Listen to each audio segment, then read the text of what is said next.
Alkitab setahun hari ke-183, 2 Juli, dari Mazmur 79. Ya Allah, bangsa-bangsa lain telah masuk ke dalam tanah milikmu, menajiskan bait kudusmu, membuat Yerusalem menjadi timbunan puing. Mereka memberikan mayat hamba-hambamu sebagai makanan kepada burung-burung di udara, daging orang-orang yang kau kasihi kepada binatang-binatang liar di bumi. Mereka menumpahkan darah orang-orang itu seperti air sekeliling Yerusalem, dan tidak ada yang menguburkan. Kami menjadi celah bagi tetangga-tetangga kami, menjadi olok-olok dan cemooh bagi orang-orang sekeliling kami. Berapa lama lagi ya Tuhan Engkau murka terus-menerus, dan cemburumu berkobar-kobar seperti api? Tumpahkanlah amarahmu ke atas bangsa-bangsa yang tidak mengenal Engkau, ke atas kerajaan-kerajaan yang tidak menyerukan namamu. Sebab mereka telah memakan habis Yakub, dan tempat kediamannya mereka hancurkan. Janganlah perhitungkan kepada kami kesalahan nenek moyang kami. Kiranya rahmat-Mu segera menyongsong kami, sebab sudah sangat lemah kami. Tolonglah kami ya Allah, penyelamat kami, demi kemuliaan namamu. Lepaskanlah kami dan ampunilah dosa kami oleh karena namamu. Mengapa bangsa-bangsa lain boleh berkata, di mana Allah mereka? Biarlah di hadapan kami bangsa-bangsa lain mengetahui pembalasan atas darah yang tertumpah dari hamba-hambamu. Biarlah sampai ke hadapan-Mu keluhan orang tahanan, sesuai dengan kebesaran lengan-Mu. Biarkanlah hidup orang-orang yang ditentukan untuk mati dibunuh. Dan balikkanlah ke atas pangkuan tetangga kami 7 kali lipat celah yang telah didatangkan kepadamu ya Tuhan. Maka kami ini umat-Mu dan kawanan domba gembalaan-Mu akan bersyukur kepadamu untuk selama-lamanya, dan akan memberitakan puji-pujian untuk-Mu turun-temurun. Kisah Para Rasul 21 ayat 27 hingga pasal 22 ayat 21. Ketika masa 7 hari itu sudah hampir berakhir, orang-orang Yahudi yang datang dari Asia melihat Paulus di dalam bait Allah. Lalu mereka menghasut rakyat dan menangkap dia, sambil berteriak, "Hai orang-orang Israel, tolong! Inilah orang yang di mana-mana mengajar semua orang untuk menentang bangsa kita dan menentang hukum Taurat dan tempat ini. Dan sekarang ia membawa orang-orang Yunani pula ke dalam bait Allah dan menajiskan tempat suci ini. Sebab mereka telah melihat Trofimus dari Efesus sebelumnya bersama-sama dengan Paulus di kota, dan mereka menyangka bahwa Paulus telah membawa dia ke dalam bait Allah. Maka gemparlah seluruh kota, dan rakyat datang berkerumun, lalu menangkap Paulus dan menyeretnya keluar dari bait Allah, dan seketika itu juga semua pintu gerbang bait Allah itu ditutup. Sementara mereka merencanakan untuk membunuh dia, sampailah kabar kepada kepala pasukan bahwa seluruh Yerusalem gempar. Kepala pasukan itu segera bergerak dengan prajurit-prajurit dan perwira-perwira dan maju mendapatkan orang banyak itu. Ketika mereka melihat dia dan prajurit-prajurit itu, berhentilah mereka memukul Paulus. Kepala pasukan itu mendekati Paulus, menangkapnya dan menyuruh mengikat dia dengan 2 rantai, lalu bertanya siapakah dia dan apakah yang telah diperbuatnya. Tetapi dari antara orang banyak itu ada yang meneriakkan kepadanya ini, ada pula yang meneriakkan itu. Dan oleh karena keributan itu, ia tidak dapat mengetahui apakah yang sebenarnya terjadi. Sebab itu ia menyuruh membawa Paulus ke markas. Ketika sampai ke tangga Paulus, terpaksa didukung prajurit-prajurit karena berdesak-desaknya orang banyak yang berbondong-bondong mengikuti dia sambil berteriak, "Enyahkanlah dia!" Ketika Paulus hendak dibawa masuk ke markas, ia berkata kepada kepala pasukan itu, "Bolehkah aku mengatakan sesuatu kepadamu?" Jawabnya, "Tahukah engkau bahasa Yunani? Jadi engkau bukan orang Mesir itu yang baru-baru ini menimbulkan pemberontakan dan melarikan 4.000 orang pengacau bersenjata ke padang gurun?" Paulus menjawab, "Aku adalah orang Yahudi dari Tarsus, warga dari kota yang terkenal di Kilikia. Aku minta supaya aku diperbolehkan berbicara kepada orang banyak itu." Sesudah Paulus diperbolehkan oleh kepala pasukan, pergilah ia berdiri di tangga dan memberi isyarat dengan tangannya kepada rakyat itu.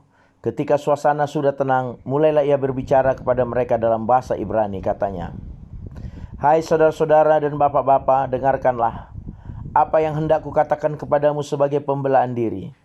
Ketika orang banyak itu mendengar ia berbicara dalam bahasa Ibrani, maka tenanglah mereka. Ia berkata, "Aku adalah orang Yahudi, lahir di Tarsus di tanah Kilikia, tetapi dibesarkan di kota ini, dididik dengan teliti di bawah pimpinan Gamaliel dalam hukum nenek moyang kita.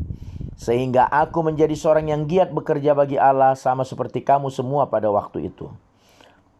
Dan aku telah menganiaya pengikut-pengikut jalan Tuhan sampai mereka mati. Laki-laki dan perempuan kutangkap dan kuserahkan ke dalam penjara. Tentang hal itu baik imam besar maupun majelis tua-tua dapat memberi kesaksian.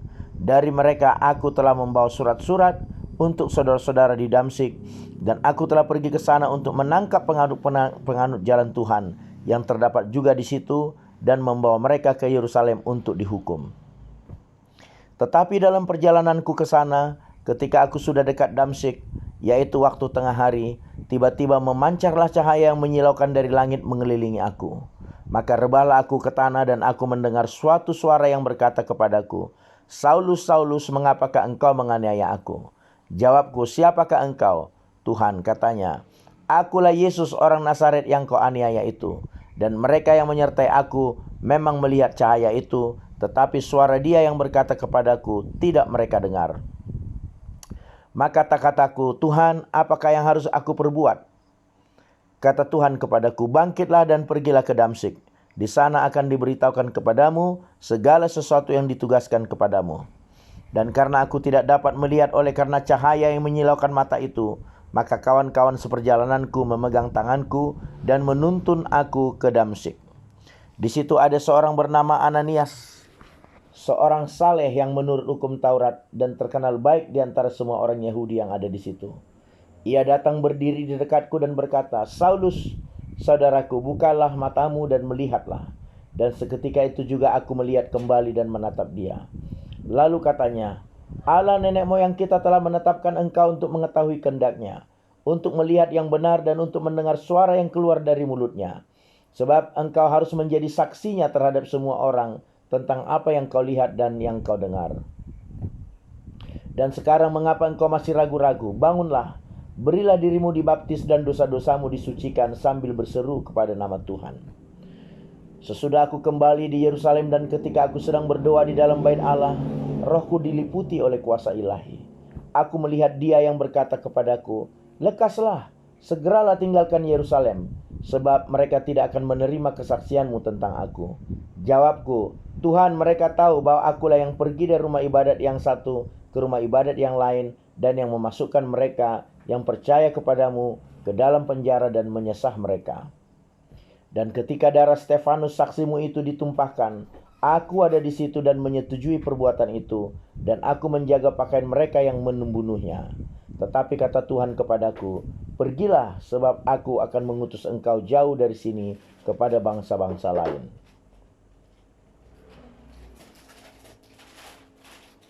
2 Raja-Raja 4 ayat 38 hingga pasal 6 ayat 23.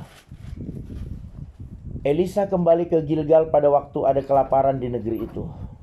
Dan ketika pada suatu kali rombongan nabi duduk di depannya, berkatalah ia kepada bujangnya, "Taruhlah kuali yang paling besar di atas api dan masaklah sesuatu makanan bagi rombongan nabi itu."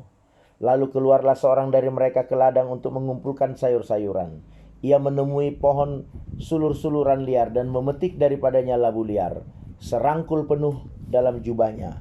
Sesudah ia pulang, teruslah ia mengiris-ngirisnya ke dalam kuali masakan tadi, sebab mereka tidak mengenalnya.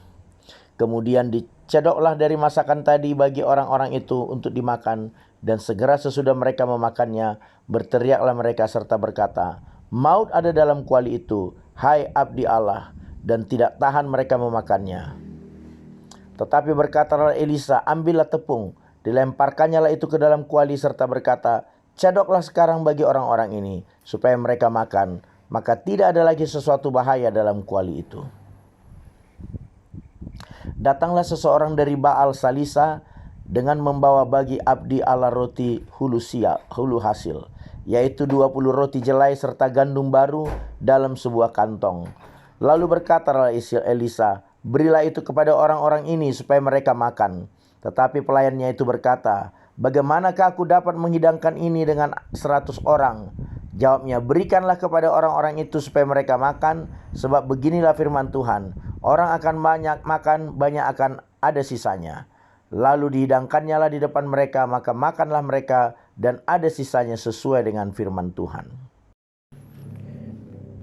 Naaman, panglima Raja Aram, adalah seorang terpandang di hadapan tuannya dan sangat disayangi, sebab oleh dia Tuhan telah memberikan kemenangan kepada orang Aram. Tetapi orang itu seorang pahlawan tentara sakit kusta. Orang Aram pernah keluar bergerombolan dan membawa tertawan seorang anak perempuan dari negeri Israel. Ia menjadi pelayan pada istri Naaman. Berkatalah gadis itu kepada nyonyanya, sekiranya tuanku menghadap nabi yang di Samaria itu, maka tentulah nabi itu akan menyembuhkan dia dari penyakitnya. Lalu pergilah Naaman memberitahukan kepada tuannya, katanya, Beginilah dikatakan oleh gadis yang dari negeri Israel itu. Maka jawab Aram, baik, pergilah aku dan aku akan mengirim surat kepada Raja Israel.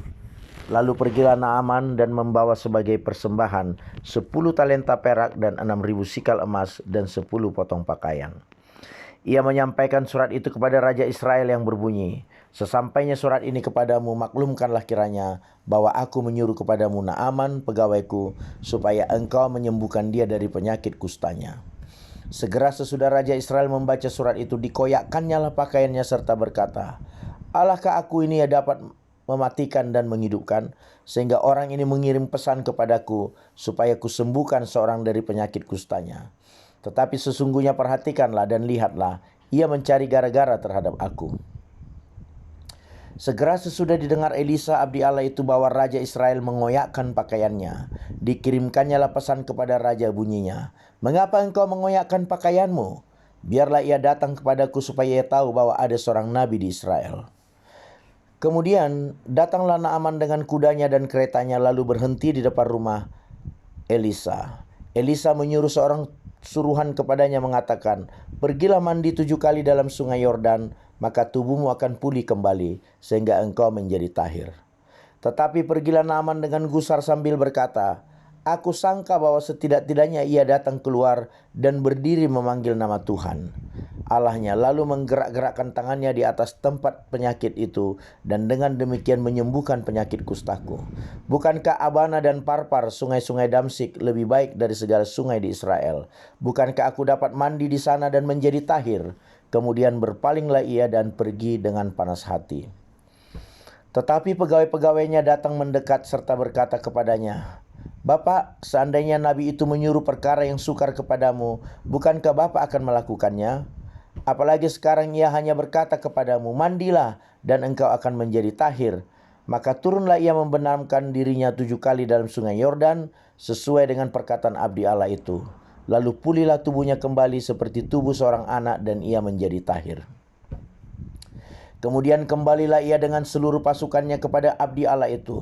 Setelah sampai, tampillah ia ke depan Elisa dan berkata, sekarang aku tahu bahwa di seluruh bumi tidak akan ada Allah kecuali di Israel. Karena itu terimalah kiranya suatu pemberian dari hambamu ini. Tetapi Elisa menjawab, demi Tuhan yang hidup yang di hadapannya aku menjadi pelayan, sesungguhnya aku tidak akan menerima apa-apa. Dan walaupun Naaman mendesaknya supaya menerima sesuatu, ia tetap menolak.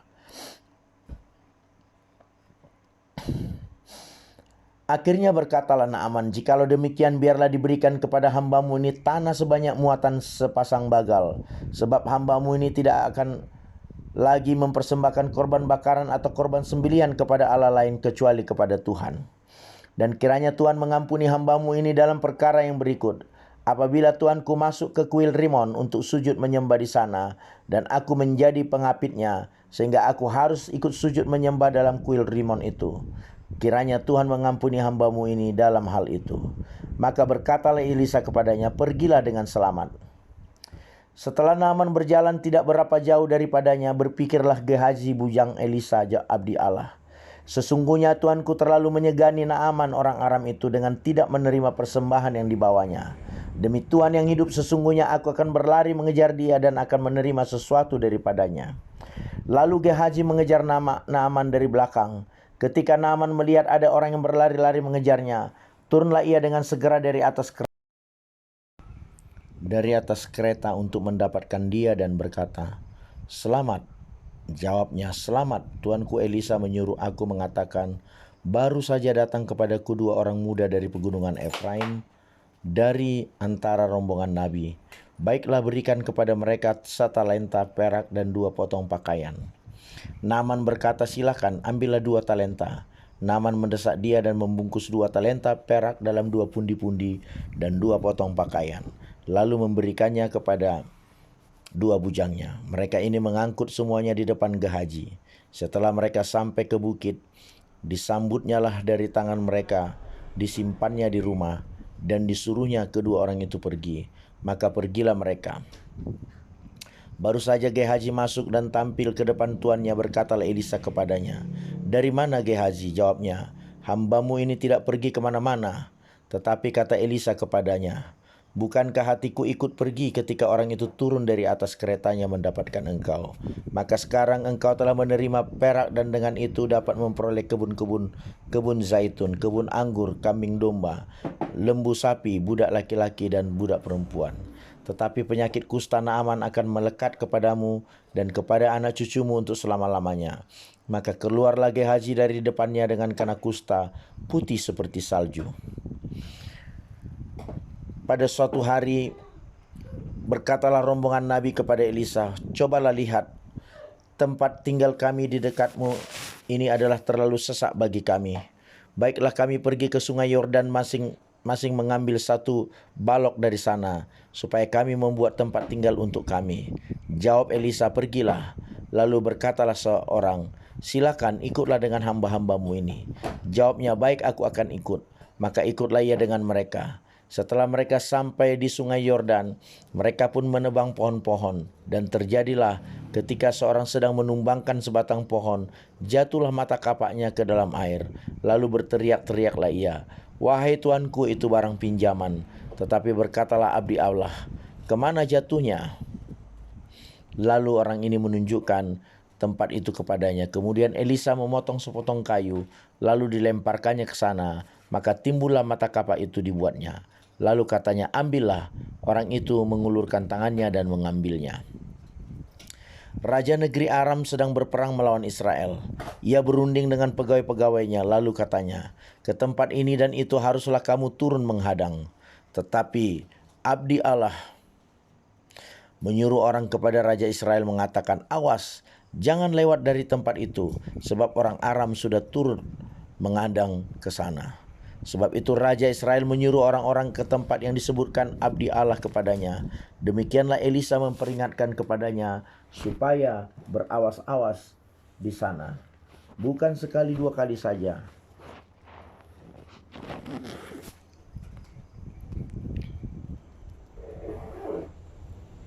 Lalu mengamuklah hati Raja Aram tentang hal itu.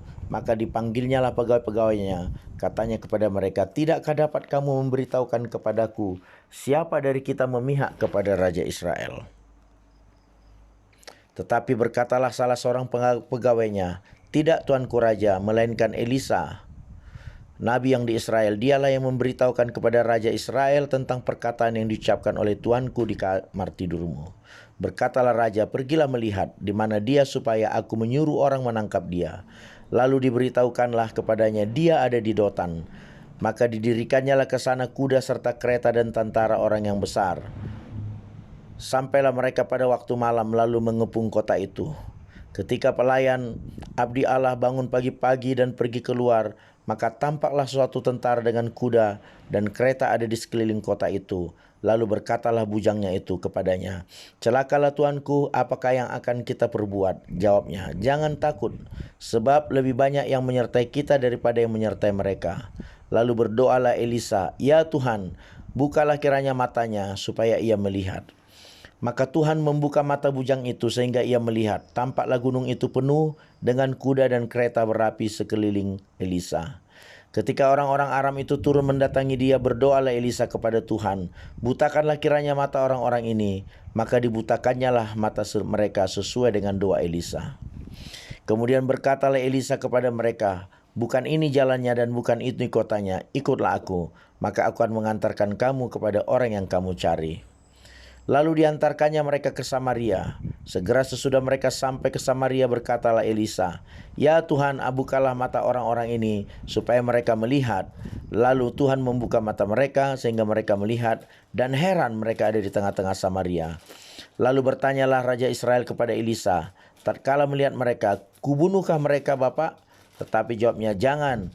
Biasakah kau bunuh yang kau tawan dengan pedangmu dan dengan panahmu?